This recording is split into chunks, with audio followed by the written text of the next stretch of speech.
మండలంలో గల జోలాపుట్ట పంచాయతీ కేంద్రంలో గల జిల్లా పరిషత్ ఉన్నత పాఠశాల గిరిజన సంక్షేమ ఆశ్రమ బాలికల పాఠశాల విద్యార్థులకు ఒకే చోట భోజనాలు ఏర్పాటు చేయడం సరైన పద్ధతి కాదని అరకు ఎమ్మెల్యే రేగం మత్స్యలింగం జిల్లా చైర్పర్సన్ జల్లిపల్లి సుభద్ర అన్నారు.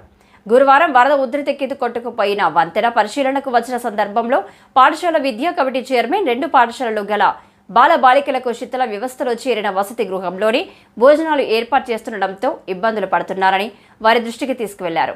ఈ సందర్భంగా వారు వసతి గృహాలను పరిశీలన చేసి జిల్లా పరిషత్ ఉన్నత పాఠశాల బాలురకు గిరిజన సంక్షేమ ఆశ్రమ బాలికల పాఠశాల విద్యార్థులకు ఒకే చోట భోజనం పెట్టడం ఏమిటని వారు అన్నారు. సుమారుగా 250 మంది బాలికలకు బాలురకు ఒకే చోట భోజనాలు పెట్టడం విచారకరమన్నారు. ఏదేమైనప్పటికీ వసతి గృహాలు వేరువేరుగా ఉండాలని, వార్డెన్లు డిప్యూటీ వార్డెన్లు వేరువేరుగా ఉండాలని ఆ దిశగా జిల్లా కలెక్టర్ ఐటీడీఏ ప్రాజెక్టు అధికారి చర్యలు చేపట్టవలసిన అవసరం ఎంతైనా ఉందని వారు పేర్కొన్నారు.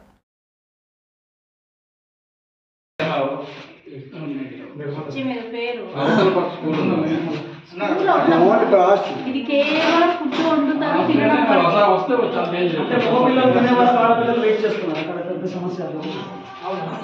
250 మంది వర్క్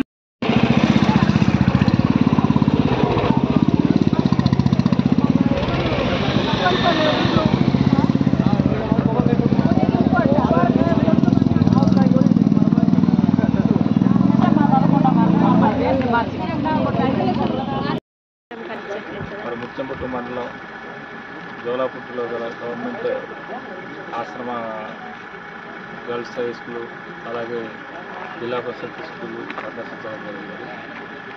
మరి ఈరోజు ఇక్కడ బాయ్స్కి అలాగే గర్ల్స్కి ఒకే హాస్టల్ అనేటటువంటి నడిపించడం అనేటువంటి జరుగుతుందని చెప్పేసి స్థానిక హెచ్ఎం ద్వారా తెలుసుకోవడం జరిగింది. అయితే దానివల్ల ఇక్కడ ఆడపిల్లలకి మగవాళ్ళకి కొద్దిగా ఇబ్బందికరంగా ఉంది. దాన్ని రెండుగా విడదీయాల్సినటువంటి అవసరం అయితే ఖచ్చితంగా ఉంది. ఇది గతంలో మేము జిల్లా పరిషత్లో కూడా దీని మీద చర్చించడం అనేటువంటి జరిగింది. కానీ అధికారులు ఈ రోజు వరకు నిర్లక్ష్య ధోరణి అనేటువంటిది ప్రదర్శించడం నిజంగా మరి చాలా బాధాకరం.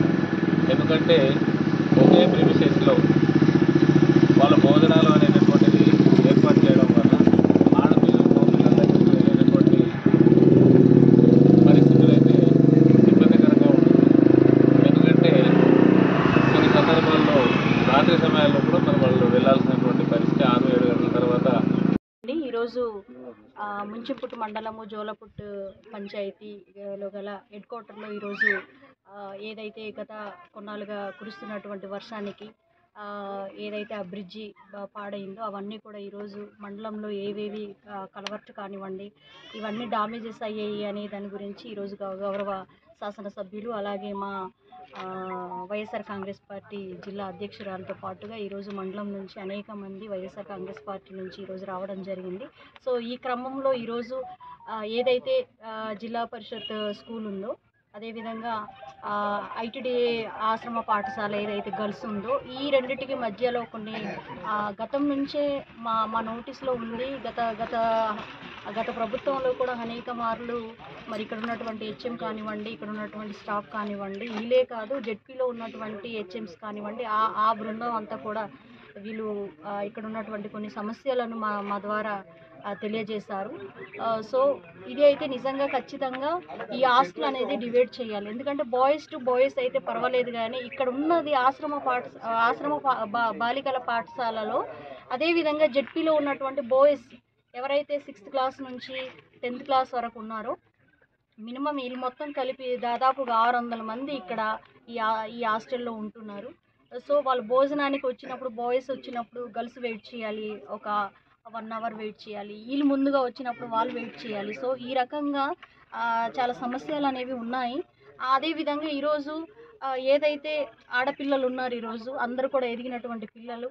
సో వీళ్ళకి అదేవిధంగా బాయ్స్కి కూడా చిన్న డిస్టర్బెన్స్ అనేది క్రియేట్ అవుతుంది. సో దీనివల్ల వెంటనే ఇవన్నీ కూడా డివైడ్ చేయాలి. ఇది ఒక్కటే కాదు, సేమ్ ఇదే పరిస్థితి మనకి పెదబైల్లో ఉన్నటువంటి జెడ్పీ హై స్కూల్లో ఉన్నటువంటి పరిస్థితులు కూడా ఇలాగే ఉన్నాయి. అలాగే గిరిజన ప్రాంతంలో ఉన్నటువంటి సుమారుగా 6 జెడ్పీ హై స్కూల్లో ఉన్నటువంటి విద్యార్థులకు కూడా ఇటువంటి పరిస్థితి ఉంది. కాబట్టి ఇది పై అధికారులకు మేము పీఓ గారికి అదేవిధంగా గౌరవ కలెక్టర్ గారి దృష్టికి తీసుకెళ్ళి తక్షణమే జెడ్పీ హై స్కూల్లో ఉన్నటువంటి ఏదైతే బాయ్స్ పిల్లలు ఉన్నారో వాళ్ళందరికీ కూడా హాస్టల్ని డివైడ్ చేసి వాళ్ళకి ఒక వార్డెన్ని ఏర్పాటు చేసి వాళ్ళకి వాళ్ళ ఒక స్టడీ అవర్స్ కానివ్వండి, ఇంకా మిగతావి కూడా అన్నీ కూడా సపరేట్గా పెట్టించేలాగా మేము చర్యలుతాము. ఖచ్చితంగా పై దృష్టికి అయితే తీసుకెళ్తాము.